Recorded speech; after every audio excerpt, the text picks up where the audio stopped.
Hello everybody. तो आज मैं बात करने वाला हूँ how to live your life well. अपनी लाइफ को बेस्ट पॉसिबल वे में कैसे जिए, जो आपका बेस्ट पोटेंशियल हो सकता है, जो आपका बेस्ट एक्सप्रेशन हो सकता है। अपना बेस्ट एक्सप्रेशन कैसे जिए इस दुनिया में। आई थिंक ये बहुत ही सिंपल चीज़ है, but it is an understanding. ये एक समझ है, और वो समझ ये है, गो विद द फ्लो। जो तुम्हारी प्रकृति है, जैसा तुम्हारा मन है, जैसा जैसी तुम्हारी बुद्धि है, उसको बहने दो बिना कोई रेजिस्टेंस के। अपने आप को रोको मत। अपने आप को ज़्यादा डिसिप्लिन्ड बनाने की कोशिश मत करो। डिसिप्लिन को स्लोली मेंटेन होने दो अपनी लाइफ में।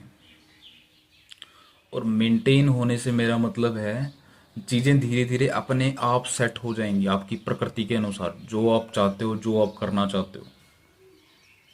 अगर आप अननेसेसरीली चीज़ों को फोर्स करोगे अपने आप पर, तो आप लॉन्ग टर्म में सस्टेनेबल डिसिप्लिन नहीं बना पाओगे। और अगर सस्टेनेबल डिसिप्लिन नहीं बना पाओगे तो लॉन्ग टर्म में बड़ी सक्सेस कभी हासिल नहीं कर सकते। Because any big success comes by perseverance, discipline and long term discipline, जो आप नेचुरली कर पाते हो अपनी लाइफ में। So do not force anything over yourself. चीज़ों को अपनी डायरेक्शन में चलने दो, चीज़ें अपने आप चलती हैं। Life goes on it self. तुम्हारा जो बेसिक नेचर प्रकृति ने बनाया है, तुम उसके अकॉर्डिंग ही एक्ट करोगे, तुम उससे बाहर एक्ट कर ही नहीं सकते। जैसे सपोज मैं अभी तुम लोगों को ये बात बोल रहा हूँ, don't make schedules and all that, तो आपको लगेगा कि आप डिसिप्लिन नहीं रहोगे। पर अगर आपका नेचर है कि आपको टाइम पे काम करना होता है, तो आप टाइम पे काम करोगे इरिस्पेक्टिव ऑफ, मतलब आप डिसिप्लिन, आप एक लिस्ट में चीज़ें लिख रहे हो या नहीं लिख रहे हो।